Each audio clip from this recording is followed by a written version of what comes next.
지난해 3월 코로나 바이러스가 발생한 이래 세상이 정말 급하게 변하기 시작했습니다. 당시 우리는 무슨 일이 일어나고 있는지 사실은 완전히 잘 파악하지 못했고 막연한 생각으로 몇 달 안에 끝나겠지 했지만은 1년이 지나가고 있으면서 수백만 명의 사람들이 일자리를 잃었고 전 세계적으로 약 300만 명 가까이 사망했고 미국에서만 57만 명 가까이 사망하는 등 심각성이 두드러지게 드러나고 있습니다. 서로 보고 싶은 사람도 마음대로 만날 수 없고 또 방문할 수도 없고 매일 드리던 우리의 대면 예배조차도 정말 이제는 생경한 온라인 예배로 대치되었고 정말 우리가 모여서 함께 말씀을 묵상하고 서로 간증하고 격려하는 이런 모임조차도 마음대로 가질 수가 없고 경제는 위기 상태를 넘어서 스몰 비즈니스가 폐업하는 그런 참 사태, 갑작스러운 환경에 정말 깊은 공허감과 허탈감, 절망감 등이 밀어 닥치면서 우리의 꿈도 사라지고 또 우리의 어떤 소망, 희망도 흐릿해져가는 그러므로 정신력도 그래서 정신의학적으로나 사회적인 지대한 영향을 지금 미치고 있습니다. 한마디로 말하면 세상이 변해지고 있습니다. 바뀌어지고 있습니다. 일상이 이제 뉴 노멀로 정말 다시 일상으로 외치고는 있지만 노멀리티를 외치지만 여전히 뉴 노멀 새로운 모습으로 변해가고 있는 것이 분명합니다. 자, 그런데 이런 변화되는 세상에서 우리가 어떻게 대응하며 살아야 할까 하는 문제가 우리에게 주어져 있는 것입니다.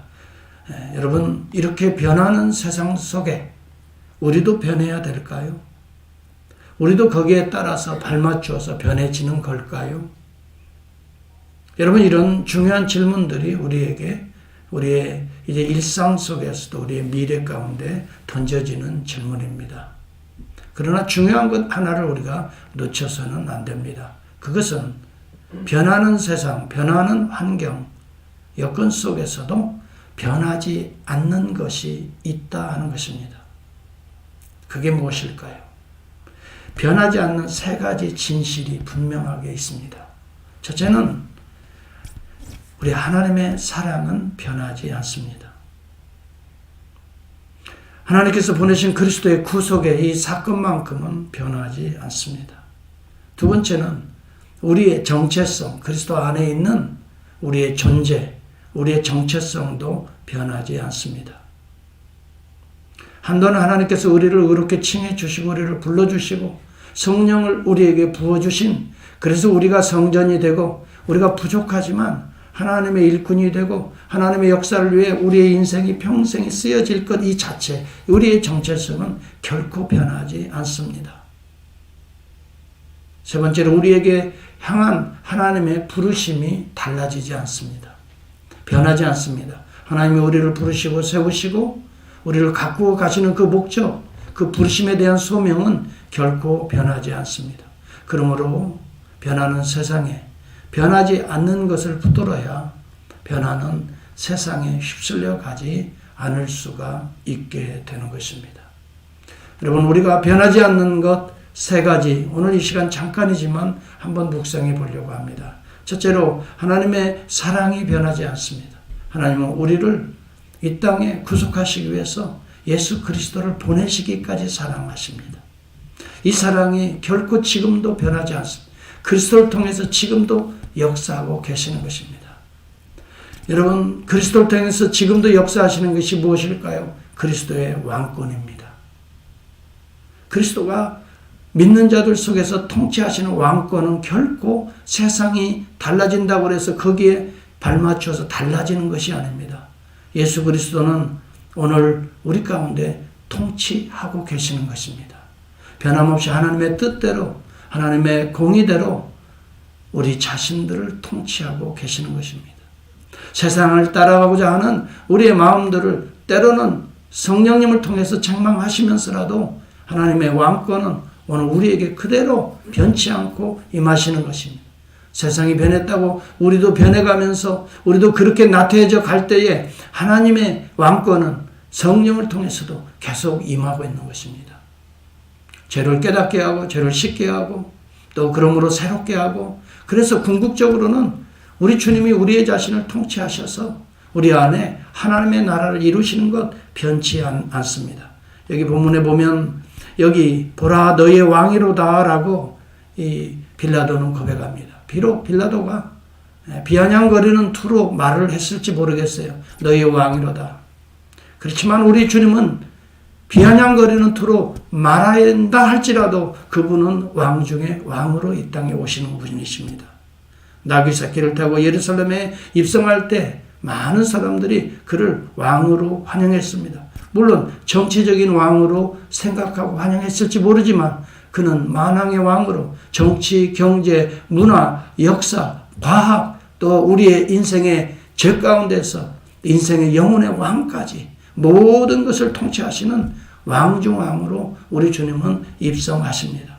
그들이 겉옷을 벗어서 깔아주고 종려나무로 가지를 흔들고 호산나 다윗의 자손이여 찬송하리로다 주의 이름으로 오시는 이여 가장 높은 곳에는 호산나 호산나 하면서 왕으로 모셨던 것입니다. 스가랴의 예언을 그대로 이루었던 것입니다. 스가랴서 9장 9장은 그렇게 말합니다. 보라 내 왕이 내게 임하나니라고 말합니다. 그는 공의로우시며 구원을 베푸시며 겸손하여서 나귀를 타시나니 나귀의 작은 것 곧 나귀 새끼니라. 실제적으로 예수님은 나귀 새끼를 타심으로 말미암아 자신이 만왕의 왕이심을 입증하시고 증거하시고 성경을 성취하셨던 것입니다. 여러분 예언을 성취하셨던 것입니다. 이미도 만왕의 왕 되신 하나님의 대언자가 이 땅에 오실 것이다 라고 성경은 이미도 이사야를 통해서 예언했습니다. 그 예언을 성취하시는 것입니다. 그분은 오늘도 왕으로서 영원히 통치하시는 것입니다. 왕의 직이 변하지 않습니다. 예수님의 왕 되심이 여러분 한순간도 변하지 않습니다. 오늘도 그를 왕으로 모시는 자에게서 왕의 통치가 이루어지고 있는 것입니다.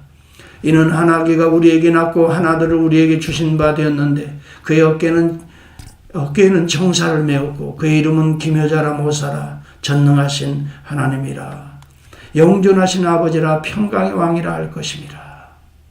여러분 평강의 왕, 이 말은 하나님이 주시는 평강, 하나님의 샬롬을 성취하시는 왕이라는 뜻이 되겠습니다.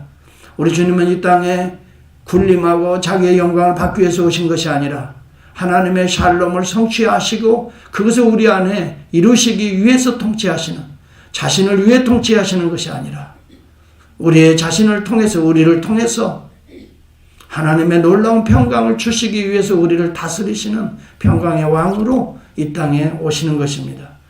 평강이란 말은 불안함이 없는 평강입니다. 충만한 평안함이 풍요입니다. 삶의 위기에 대한 통치권을 말하고 있습니다.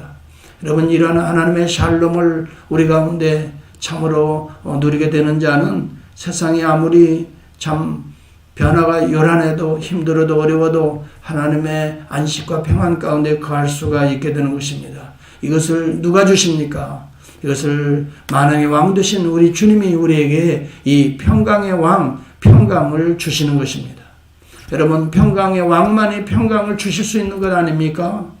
누가 여러분 평강을 우리가 얻을 수 있습니까? 누구로부터 얻을 수 있습니까? 평강의 왕 되신 그리스도를 통해서 우리는 평강을 얻을 수 있습니다. 그러므로 불안에 떠는 자들이요, 어려움과 고통 속에 신음하는 자들이요, 미래의 한치의 앞을 보지 못하여 어떻게 될지를 알지 못하는 불안에 있는, 불신에 있는 자들이요, 평강의 왕에게 경배할 수 있기를 바랍니다. 그 앞에 나아올 수 있기를 바랍니다. 그 앞에 무릎을 꿇을 수 있기를 바랍니다. 그가 우리에게 오늘도 평강으로 통치하시면 우리 마음의 두려움이, 우리 마음의 불안함이 사라지는 것입니다. 여러분 우리 주님은 평강의 왕으로 오셨기 때문에 우리 주님은 평강을 우리에게 선포하실 수 있고 주실 수가 있는 것입니다. 요한복음 14장 27절과 16장 33절에 이런 말씀이 있습니다. 곧 나의 평안을 너희에게 주노라 그렇게 말합니다. 그분은 평강 자체였습니다.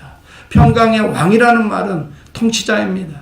모든 것을 성취하시는 분이랍니다. 평강 자체이기 때문에 우리 안에 평강을 성취하시고 오신 왕의 모습인 것입니다. 이것은 세상이 주는 것과 같지 않다라고 주님은 비교하셨던 것입니다. 이 이유는 많은 사람들이 세상의 것을 통해서 평안을 성취하려고 하기 때문에 이 말씀을 하신 것입니다. 여러분, 눈에 보이는 어떤 권력을 의지하면 뭔가 내 마음에 평안할 것이다. 뭔가 눈에 보이는 물질이 이만큼 쌓여져 있으면 평안할 것이다. 그러나 우리 주님은 그렇게 비유를 통해서 어리석은 부자에게 말합니다. 어리석은 자여, 내 이 모든 것을, 내 영혼을 오늘 건져간다면 이 모든 것들이 과연 누구의 것이 될 것이냐. 의지하던 모든 대상들을 놓아두고 그 영혼을 불러가신다면 이 모든 것들이 무엇이 될 것이냐. 여러분, 오늘 저와 여러분들이 평강의 왕 되신 예수 그리스도를 배제하고 그분을 의지하지 아니하고 다른 그 어떤 것들을 의지해서 평안을 유지하려고 한다면 오늘 우리의 영혼이 하나님이 불러가신다면 그 모든 의지의 대상들은 어떻게 될 것인가 생각해 보시면서 진정한 평강의 왕 되신 그분 안에 평안을 추구하는 삶으로 우리는 돌이키는 절기가 오늘 이 여러분 종려주일이 되어야 될 것입니다. 진정 종려나무 가지를 우리 손에 들고 평강의 왕으로 주님을 모십니다. 나는 오직 주님만을 의지하고 평안을 누리기를 원합니다. 신앙적으로 고백하고 진실로 평화의 왕으로 오시는 우리 주님, 입성하시는 주님을 모시고 의지하고 그분 안에서 평안을 누리는 절기가 될 수 있기를 바랍니다. 내가 너희로 내 안에 평안을 누리게 하려 함이라. 세상에서는 너희가 환난을 당하나 담대하라. 내가 세상을 이겼노라. 여러분, 누가 이깁니까? 왕이 이기는 것입니다. 왕의 승리입니다. 누가 이깁니까? 예수 그리스도가 평강의 왕으로 내가 세상을 이겼노라. 여러분, 누가 세상을 이겼다고 선포할 수 있는 사람이 여러분 이 세상에 누가 있었습니까? 한번 얘기해 보십시오. 누가 정말 세상을 이겼다라고 지금까지 인류 문명의 역사 가운데 이긴 사람이 누구 있습니까? 다윗이 이겼습니까? 솔로몬이 이겼습니까? 그 부와 명예가 있었던 솔로몬이 이겼습니까? 솔로몬은 마지막에 후회하고 회개하면서 모든 것이 헛되도다라고 말한 분입니다. 여러분, 오늘 저와 여러분들이 변함없이 우리를 사랑하셔서 오늘도 우리에게 계속해서 성령을 통해서 보내시는 그리스도의 왕권을 오늘 우리의 마음에 의지하고 여러분 이 주님을 오늘도 기묘자로 모사로 전능하신 하나님으로 영존하신 아버지로 평강의 왕으로 모실 때에 우리 안에 참된 평화가 임하는 것입니다. 누가 통치해야 여러분 진정으로 평화로울까요? 이 세상에 유명한 왕들일까요? 대통령일까요? 아니면 여러분 자신이 왕이 된다면 정말 여러분들이 정말 평안한 여러분의 인생을 만들어갈 수 있을까요? 누가 우리의 인생을 진정으로 평안의 길로 통치하실 수 있을까요? 여러분, 만왕의 왕 되신 우리 주 예수 그리스도 외에는 없습니다. 성경이 그렇게 말씀하고 입증하고 그 성경 그대로 인류 문명의 역사 속에 이루어지고 있는 것입니다. 지금도 예수 그리스도 안에 있는 자들은 만왕의 왕의 통치를 받기 때문에 어떠한 환난도 이겨낼 수 있는 평안이 그들에게 있는 것입니다. 오늘 저와 여러분이 이 평안을 가지고 이 어려운 코비드-19의 시기를 잘 이겨낼 수 있기를 바랍니다. 주변에서 무슨 일이 일어나도 허둥거리지 말아야 합니다. 오늘도 그분의 왕권, 통치권은 변하지 않고 임하고 있기 때문입니다. 환경은 또 우리의 주변은 사람들은 얼마든지 환경에 따라 변하지만 오늘도 변함없는 것은 그리스도의 왕권인 것입니다. 예수 그리스도는 지금도 변하지 않아 여전히 왕으로 우리를 돌보십니다. 그분의 왕직은 재림할 때까지 영원한 것을 성경은 말씀하고 있습니다. 계시록 19장에 보니까 백마탄 자가 등장하는 것입니다. 그 이름은 충신과 진실이라고 11장 16절을 쭉 말합니다. 그가 피 뿌린 옷을 입었다라고 말합니다. 그러면서 그는 말합니다. 그 이름은 하나님의 말씀이라 칭하더라. 하늘에 있는 군대들이 희고 깨끗한 세마포 입을 옷을 입고 백마를 타고 그를 따르더라. 그 입에서는 예리한 검이 나오고 그것으로 만국을 치겠고 친히 그들을 철장으로 다스리며 그의 옷과 다리에 이름 쓴 것이 있는데 여러분 중요한 내용입니다. 만왕의 왕이요 만주의 주라 하였더라. 보십시오. 이것이 주님의 마지막 순간에 재림하실 때 일어나는 일들입니다. 그러면 구약시대에 예언했던 예수님의 예표적인 왕들의 모습과 실패한 이스라엘을 대신해서 진정한 만왕의 왕으로 오신 예수 그리스도와 그가 만왕의 왕으로서 십자가에서 우리에게 정말 죄를 대속하시며 부활의 승리, 오늘 보좌 우편에 앉아 성령을 통해서 왕권을 계속해서 우리에게 부어주고 계신다면 주님이 다시 올 때도 이 왕권은 변치 않고 그대로 성취하고 계시는 거 아닙니까? 그렇기 때문에 요한계시록이 만왕의 왕이요 만주의 주라고 하시지 않습니까? 오늘도 그의 입에서는 뭐예요? 그 예리한 검이 나온다고 그랬어요. 이것이 뭐라고 그랬어요? 하나님의 말씀이라고 그랬어요. 오늘도 하나님의 말씀을 통해서 우리를 통치하고 계신다는 걸 말씀해 주고 있지 않습니까? 그리고 그가 무슨 옷을 입었어요? 피 뿌린 옷을 그리스도의 대속의 역사가 계속되고 있다는 것을 말해주고 있는 거예요. 주님이 이 땅에 오실 때까지 피 뿌린 옷, 그리스도의 이 놀라운 보혈의 은혜로 죄를 다스리는 왕권이 계속되고 있음을 우리에게 보여주고 있는 거예요. 그는 그때까지 다시 오실 때까지 피 뿌린 옷을 여러분 벗지 않으십니다.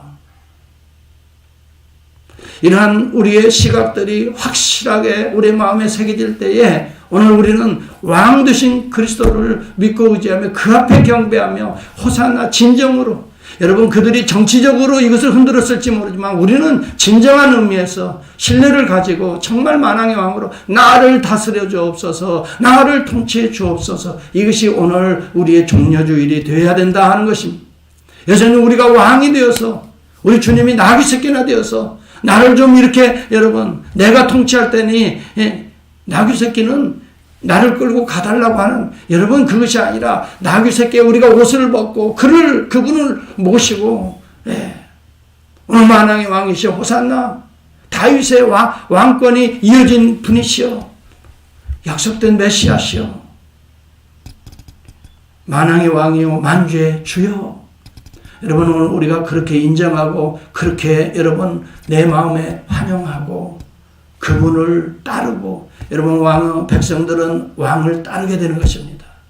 그래서 여러분 흰옷을 입은 자들이 계속해서 이 백마탄 그리스도를 따르더라. 그 내용이 마지막 부분에 나오고, 예수 그리스도의 왕권을 인정한 성도들이 마침내는 그리스도 왕과 함께 통치자로 오르게 되는 것을 말해주고 있는 것입니다.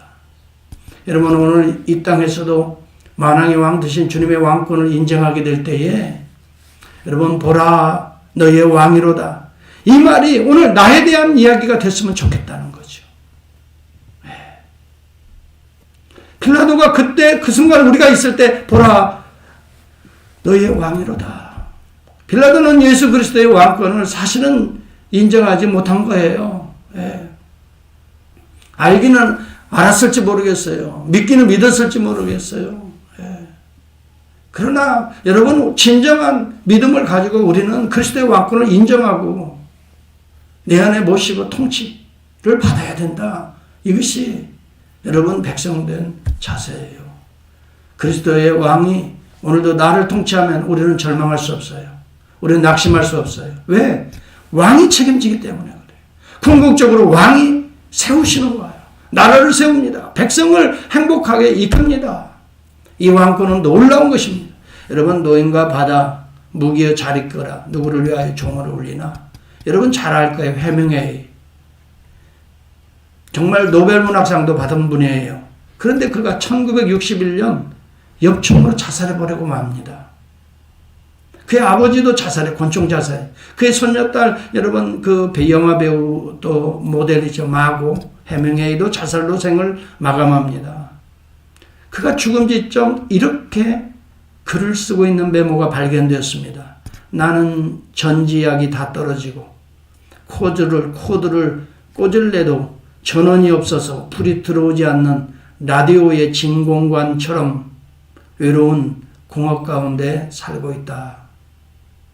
화려한 명성, 여성의 편력도 있었습니다. 값비싼 별장도 꺼져가는 영혼의 어떤 의미를 그에게 주지 못했던 것입니다.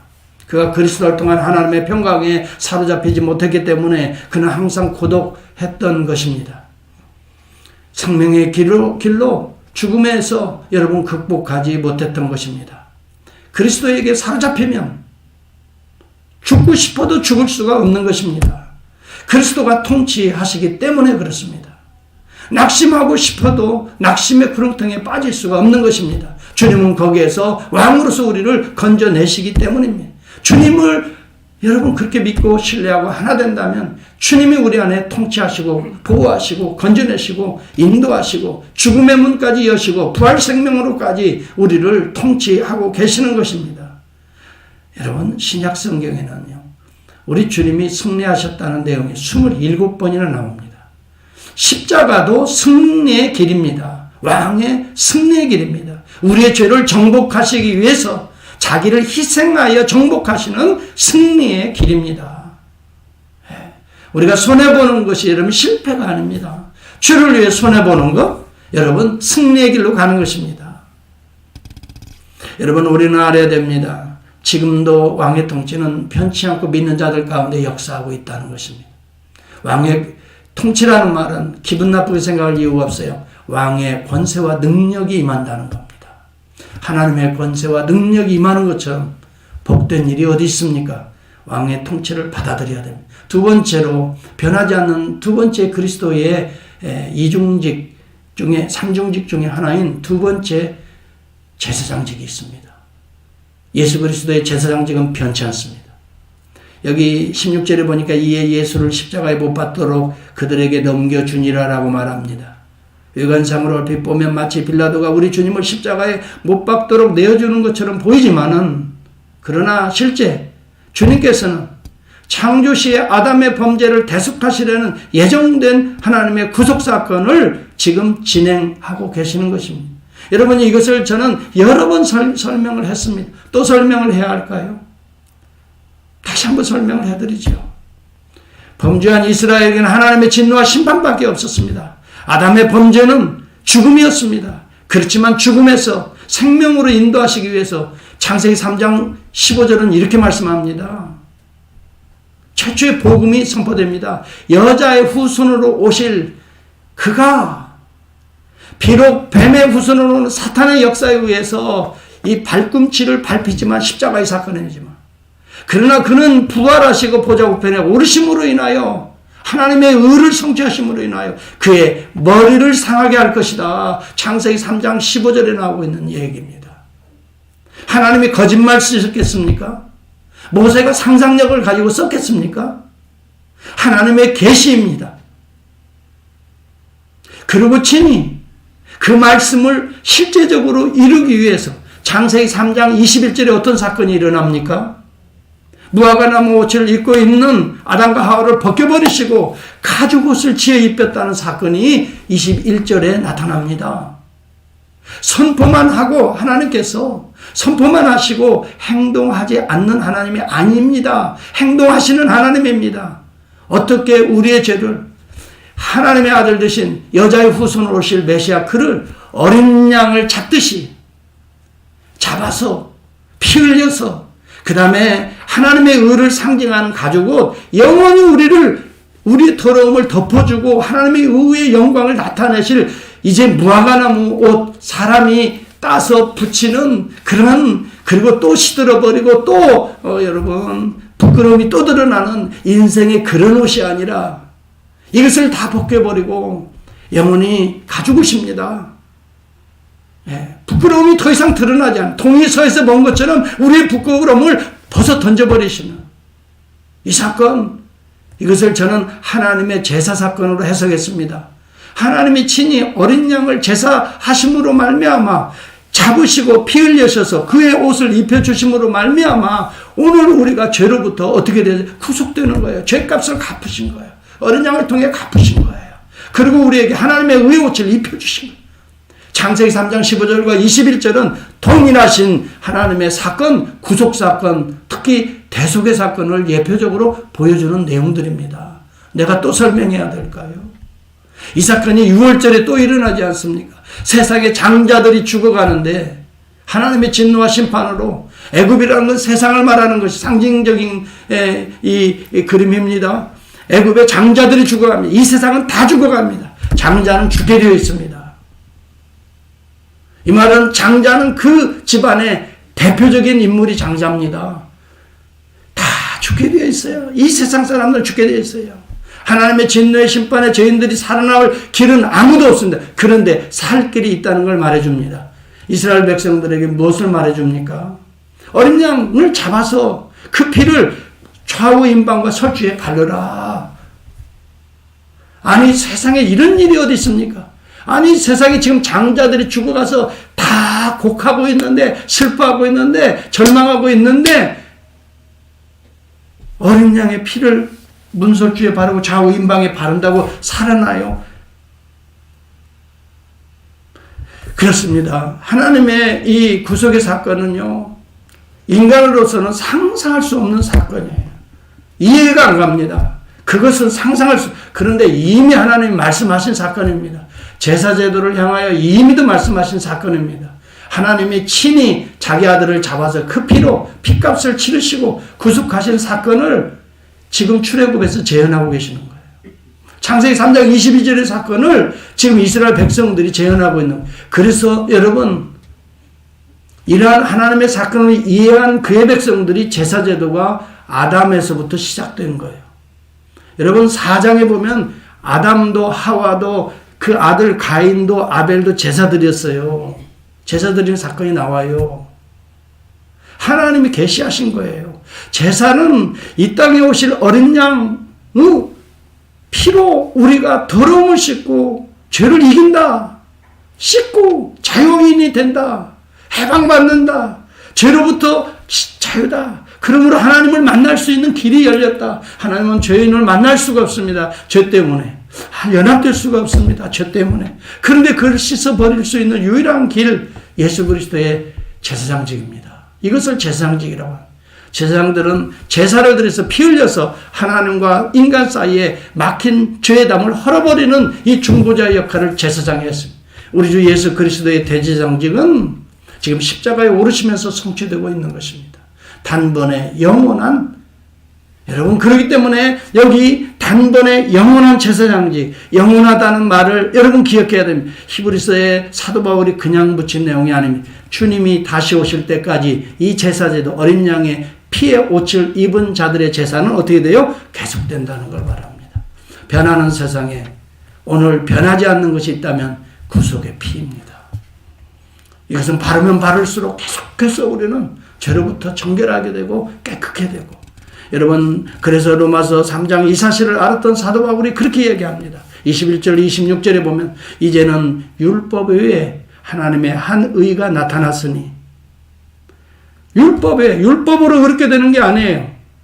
모든 사람이 죄를 범하였으며 하나님의 영광에 이르지 못하더니 이 예수를 하나님이 그의 피로 말미암아, 그의 피로써 믿음으로 말미암는 화목 제물로 세우셨으니 이는 하나님께서 길이 참으시는 중에 전에 지은 죄를 간과하심으로 다 씻어버리심으로 자기의 의로우심을 나타내려 하려 하심이라. 그러므로 여러분, 예수 그리스도의 이 십자가 사건은 빌라도가 단순히 넘겨주어서 이루어지는 사건 아니에요.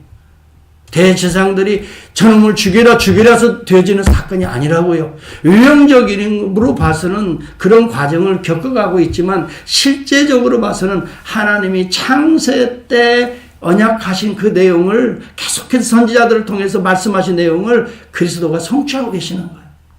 그런데 그때 흘린 그 십자가의 보혈이 다시 주님이 다시 오실 때까지 영원히 계속된다 이 말이에요. 그러므로 변치 않는 것은 그리스도의 대속의 피입니다. 주님의 중보자적인 오늘 보혈이 오늘 또 우리의 죄로부터 자유하게 하시는 것입니다. 오늘 변하는 세상 가운데에 변치 않는 것을 우리가 붙들 때에 우리는 이 세상을 죄된 세상으로 살아가는 자가 아니라 죄를 거슬려서, 폭포를 거슬려서 정말 하나님의 의로 살아가는 자들이 될 수 있게 되는 것입니다. 그리스도께서 장래 좋은 일의 대제사장으로 오사 염소와 송아지의 피로 아니하고 오직 자기 피로 영원한 속죄를 이루사, 속죄는 영원하다는 말이 붙였습니다. once for all입니다. 이것은 계속 이루어진다는 말입니다. 그리고 10장 19절의 히브리서는 말합니다. 우리가 예수의 피를 힘입어 성소에 들어갈 담력을 얻었다. 예수 피가 계속 흐르기 때문에, 계속되기 때문에 언제든지 주의 이름을 바르는 자들은, 주의 피를 바르는 자들은 언제든지 천국문을 열 수가 있습니다. 하나님 앞에 보좌 앞에 언제든지 갈 수가 있습니다. 이것을 여러분 영원한 속죄라고 말하는 것입니다. 우리 주님은 한 분 중보자이십니다. 디모데전서 2장 5절에 보면은 하나님은 한 분이시오 하나님과 사람과 사이의 중보자도 한 분이시니고 사람이신 그리스도 예수라. 그가 모든 사람을 위하여 자기를 대속물로 주셨으니. 여러분 하나님 앞에 나아갈 수 있는 유일한 중보자는 예수 그리스도 외에는 없습니다. 결코 마리아가 아닙니다. 여러분 아베 마리아, 나는 그래서 아베 마리아도 사실 노래로서는 참 거룩한 맛이 있기는 하지만 여러분 영원한 우리의 중보자, 그를 노래하고 그의 이름으로 성인들의 이름으로 무엇을 기도하면 들어주고, 이것이 우상숭배인 것입니다. 여러분 분명히 기억하십시오. 악한 것은 모양이라도 따르지 말아야 되는 것입니다. 이것이 우리 안에 분명해져야 됩니다. 예수의 보혈의 피 위에는 없다. 예수의 피 위에는 없다. 여러분 죄로부터 자유하는 거 예수의 피 위에는 없다. 그렇기 때문에 우리가 예수의 보혈을 오늘도 바를 때에 죽음이 사라지게 되는 것입니다. 넘어가는 것입니다. 오늘도 예수 그리스도의 피를 바르는 자들에게는 우리의 연약함까지도 강하게 되는 것입니다. 여러분 성령도 우리의 연약함을 도우신다고 그랬습니다. 히브리서 7장 24절에 이렇게 말합니다. 예수는 영원히 계심으로 그 제사장 직분도 갈리지 아니하느니라 그랬습니다. 그러므로 자기를 힘입어 하나님께 나아가는 자들을 영원히 구원할 수가 있다라고 주님은 말씀했습니다. 그는 항상 살아서 그들을 위하여 중보의 역할을, 제사장의 역할을 감당하고 계신다라고 성경은 분명히 말해요. 바울이 어리석은 얘기를 하는 게 아니잖아요. 바울이 무식한 얘기를 하는 게 아니에요. 바울같이 많이 배운 율법에 정통한 학자가 없어요. 가말리엘의 문화생입니다. 그는 율법에 정말 정통한 자입니다. 바울이 여러분 구약을 모르고 지금 예수 만났다고 갑자기 변한 게 아니에요. 구약을 다 아는데 예수님 만나고 나서 구약의 내용들을 보니까 다 예수 이야기를 하고 있는 거예요. 그는 너무나 놀란 거지요. 유대인들이 붙잡고 있는 그때 그 토라 성경이 전부 다 예수, 창세기부터 시작했어. 계속 예수의 피에 대한 이야기를 하고 있거든요. 사도 바울은 그래서 예수 그리스도와 그가 지으신 십자가 외에는 내가 아무것도 알지 않기로 작정해버렸다라고만. 그 속에 어마어마한 구약이 내용이 다 들어가 있는 거예요. 그 말은 무슨 말입니까? 인류 문명의 역사와 문명이 그 속에 다 들어가 있다는 말이 되지 않겠어요? 내 인생도 그 속에 하나잖아요. 내 인생도 예수 그리스도와 그 십자가에 다 들어가 있다는 걸 말하는 거 아니겠어요? 그런데 다 들어가 있는 우리가 이것을 놓치고 변하는 세상을 따라가겠다고요? 그럴 수 없습니다. 이것을 아는 한 우리는 절대 그럴 수 없습니다. 다른 것들은 배설물이 되어버리고 마는 것입니다. 그리스도를 알고, 여러분 예수 그리스도 알지 못하는 건 다 배설물이라고 사도 바울이 말합니다. 그분이 못 배워서 그런 소리 하는 게 아닙니다. 무식해가지고 하는 소리가 아니에요. 여러분 그 경지에 들어가면, 십자가의 경지에 들어가면 이 이야기는 자동적으로 나올 수밖에 없어요. 맨날 목사님은 예수 그리스도 십자가만 이야기한다고 하는 이야기를 제가 들었어요. 저는요 지금도 제 책상 주변에 꽂아 있는 것을 보면 전부 다 십자가와 관련된 책들이에요. 읽으면 읽을수록 매일매일, 특히 고난주간을 통해서, 이 사순절을 통해서 더 그 책들을 더 한 번씩 더 보는 거예요. 새로워져요. 나의 부끄러움이 드러나고요. 십자가를 대할 때마다 내 영혼이 맑고 깨끗해진단 말이죠. 마지막으로 여러분 예수 그리스도의 선지자직도 계속됩니다. 말씀이 육신이 되어 우리 가운데 거하심에, 말씀이 육신이 되어 우리 가운데 거하심에, 여러분 오늘 예수를 십자가에 못 박도록 그들에게 넘겨주니라. 이것은 대제사장직뿐만이 아니라 왕직이 속에 포함되어요. 십자가 속에는요 왕직이 들어가 있어요. 죄를 다스리는 왕직이 들어갈 거예요. 죄를 씻는 제사장직이 들어가 있어요. 마지막 죄를 씻고 새롭게 된다고 하는 선포하는 선지자직이 십자가에 넘겨줌으로 이루어지는 거예요. 예수님이 그냥 십자가 지신 게 아니에요. 이사야서 53장의 그 말씀을 이루려 하심이라 그랬어요. 여러분 이사야서 53장이나요. 여러분 집에 가시면 반드시 읽어봐야 될 말씀이 있어요. 시편 68편이에요. 예수 그리스도의 고난을 너무나 구체적으로 예언하고 있어요. 이것을 이루시는 거예요. 여러분 선지자의 기능은요, 단순히 따라서 합시다. 말씀만 선포만 하는 게 아니고 그 말씀을 이루는 자다. 이게 선지자직이에요. 예수는 말씀이 육신이 됐습니다. 말씀이 육신이 됐다는 건 성취하시는 분이시다. 예수님의 말 한마디, 행동 하나는 구약에 예언된 말씀을 성취하려 하십니다. 그래서 여러분 오늘 내용도 성경이 응하게 하려 함이라. 여러분 사실은 17절 이하에 쭉 보면은 군병들이 예수님의 속옷은 통옷을 찢지 못해요. 이것은 예수님이 사실은 속옷은 예수님의 신성을 상징하는 거예요. 이것은 찢지 못해요. 겉옷은 찢어서 나눠 가져요. 속옷은 찢지 못해. 여러분, 이것이 예언되어 있다는 걸 아십니까? 성경을 응하게 하려 하여. 시편, 제가 아까 68편이라고 그랬나요? 바꿉니다. 69편입니다.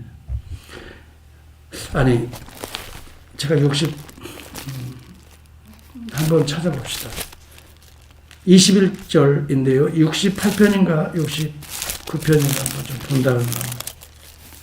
69편이네요. 예, 맞아요. 69편이 전부 다 그리스도의 순환에 대한 예언장이거든요. 그리고 이사야 선지자는 53장. 이것을 이루려 하시기 위해서. 군병들도 그 말씀이 이루어지도록 지금 역사가 일어나요. 그래서 그 통옷을 제비 뽑아서 누가 한 사람이 쥐었지 찢지 못했어요. 이것을 성경은 말합니다. 성경을 응하게 하려고 내가 목마르다 하시니, 예수님이 그냥 목말라서 목마르다 하신 분이 아니에요. 성경을 응하게 하시려고 그랬어요. 예수님의 입에 대니 예수께서 신포도주를 받으신 후에 다 이루었다. 성경이 예언된 모든 걸 다 이루었다는 거예요. 여러분, 선지자라고 하는 것은 그냥 선포만 하고 자기는 그냥 자기 마음대로 가는 게 선지자 아니에요. 선포한 대로 그 말씀을 성취하는 자예요. 이게 선지자, 참 선지자예요. 거짓 선지자들은 입으로만 선포하고 자기가 불리하면 어떻게 다 도망가잖아요. 도둑이 오면 이게 거짓 선지자란 말이에요. 그러나 예수님은 뭐라고 그랬어요? 나는 양을 위하여 목숨을 어떻게 해요? 버려요. 참 선지자이기 때문에 그래요. 이 그리스도의 선지자직은 지금도 성령을 통해 계속되고 있어요. 정말 시간이 없어 내가 정말 다 소개를 못해. 성령은 그래서 진리의 영이라고 한 거예요. 여러분, 오늘 또 말씀을 통해서 성령이 우리로 하여금 선지자직을 하게 하시는 거예요. 말씀대로 우리 가운데 통치하시죠. 말씀대로 죄 사하죠. 말씀대로 어떻게 살게 하셔요. 그래서 말씀대로 순종하게 하신다 이 말이에요. 그 길 가게 성취하게 하신다 이 말이에요. 이것이 우리 안에 이루어지는 그리스도의 선지자직입니다. 주를 의지하면요, 주의 통치를 받습니다. 주를 의지하면요, 대속의 보혈로 날마다 정결하게 씻음 받습니다. 주를 의지하면요, 날마다 진리의 영으로 인도하심을 받아 험난한 세상에서 진리의 빛을 비추게 됩니다.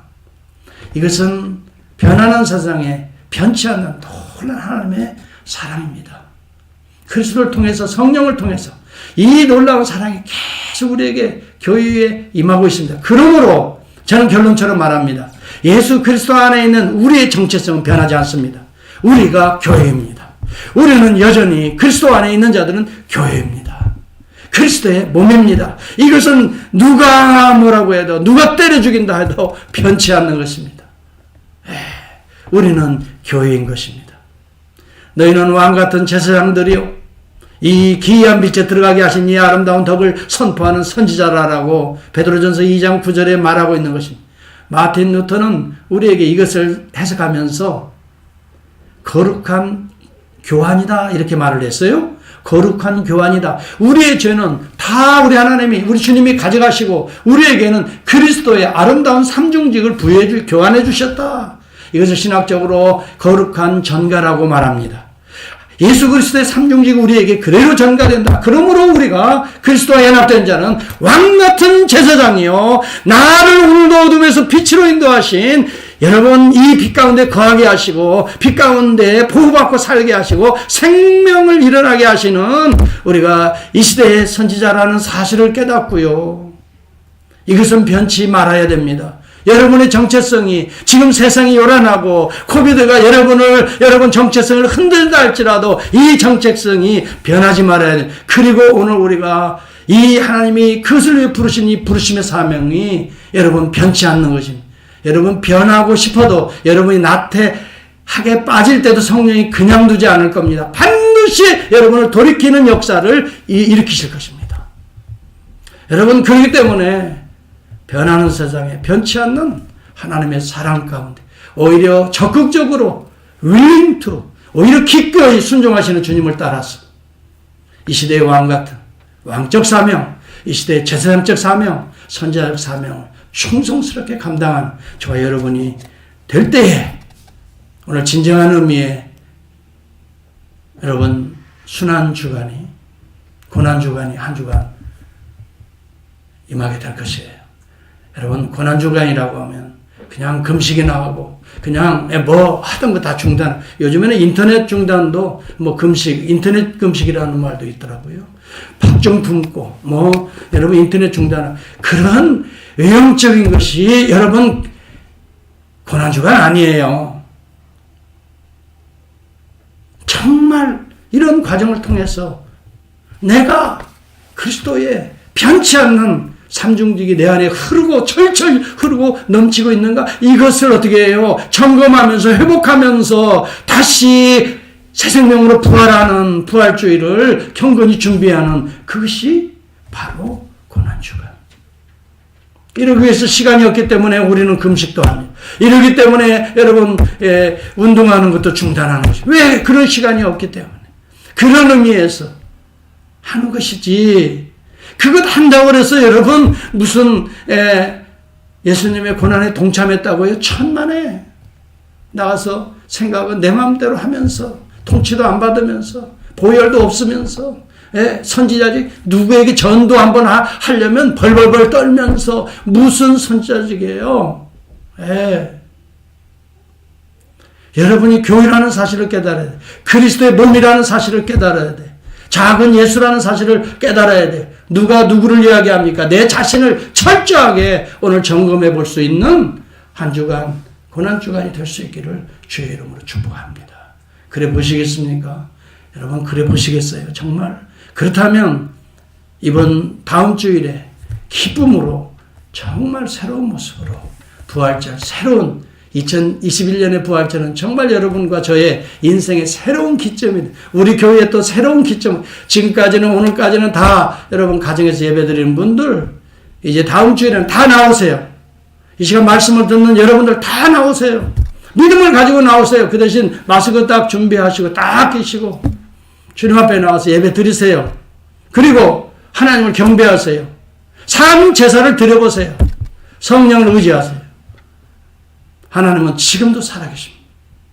지금도 역사하고 계십니다. 우리를 돌보시고 우리 가운데 지금도 구속의 은혜를 베풀어 주시고 보혈이 흐르는, 그러므로 새로운 부활을 체험하는 저와 여러분이 될 수 있기를 주의 이름으로 축복합니다. 아멘입니까? 기도합시다. 하나님 아버지, 은혜와 사랑을 감사합니다. 이제는 한 사람입니다. 한 사람 한 사람이 그리스도 안에 거듭나서 그리스도의 변하지 않는 이 삼중직의 사랑을 덧입는 자들, 그들을 통해서 하나님의 나라가 한 사람에게 전달됩니다. 한 영혼들에게. 하나님, 우리 교회가 바로 그러한 일에 부르심을 받는 교회가 되게 하옵소서. 오늘 예배드린 성도들이 바로 그러한 하나님의 부르심에 응답하는 한 주간이 되게 하옵소서. 예수님의 이름으로 감사하며 기도하옵나이다. 아멘. 우리 다 일어나셔서 321장 찬양합니다. 준비한 예물을 하나님 앞에 드립니다.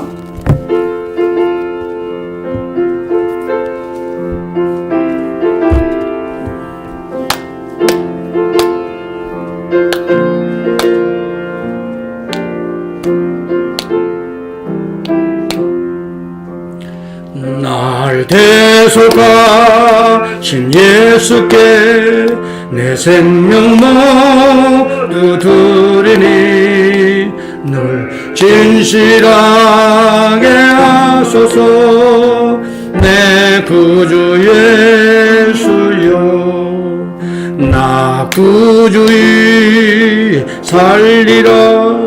내 기쁨 한량 없으니 내 갈 길 인도하소서.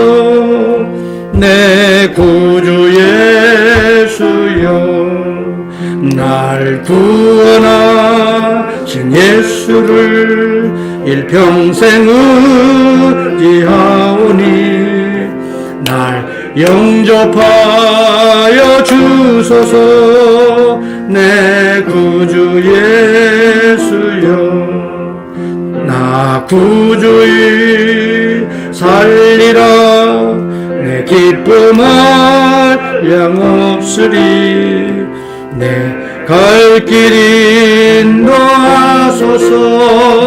내 구주 예수여, 주 십자가에 달리사 날 자유하게 했으니 내 몸과 마음을 주 위에 다스게 하소서. 할렐루야. 나 구주의 살리라. 내 기쁨 한량 없으리. 내 갈 길 인도하소서. 내 구주 예수여. 아멘. 하나님 감사합니다. 변하는 세상입니다. 앞으로도 여러 환경에 따라 변할 것입니다. 그러나 우리의 초점은 변하는 세상에 두지 않기를 원합니다. 변치 않는 우리 하나님께 두기를 원합니다. 그 사랑에 깊이 뿌리를 박는 그리스도의 삼중직의 뿌리를 박고, 오늘도 이 거룩한 사명의 뿌리를 박고 참으로 이 사명을 감당하는 하나님의 종들로 하나님 거듭나는 새로워지는 고난주간이 될 수 있도록 주님과 함께 죽고 주님과 함께 다시 사는, 그러므로 부활절은 나에게 최고의 영광스러운 부활의 날이 될 수 있도록 하나님 도우시고 역사하시고 인도해 주시옵소서. 성도들이 무척 어려운 가운데 있지만 이번 부활절을 통해서 기에서 다 일어나게 하여 주옵소서. 나태한 자리를 다 털어버리게 하시고 이제 정말 새로운 모습으로 변하는 물길에 흘러가는 자가 아니라 변치 않는 그리스도의 삼중적으로 다시 회복되는 하나님 절기가 될 수 있도록 다음 주일 부활주일 고난주간을 주님 큰 은혜를 부어 주옵소서. 하나님 이 시간 드려진 예물, 경제적으로 어려운 가운데도 드려지는 예물입니다. 수입이 예전과 다릅니다. 현저하게 어렵습니다만은 그래도 일용할 양식을 주실게 감사합니다. 그런 가운데도 하나님 나라 생각하며 드릴 수 있는 귀한 믿음 주신 것 감사합니다. 그 믿음대로 될지어다, 믿음대로 될지어다 선포하시고 그대로 또 이루신 우리 주님, 저들의 가정과 기업, 자녀손들이 여호와의 기업이 되도록 하나님 믿음대로 되게 하옵소서. 지금은 우리 주 예수 그리스도의 은혜와 아버지 하나님의 지극한 사랑과 우리 성령 하나님의 놀라우신 은혜와 축복이 오늘도 예수와 함께 죽는 기간이요 그리스도와 함께 다음 주 부활하는 놀라운 이 영적 체험을 갖는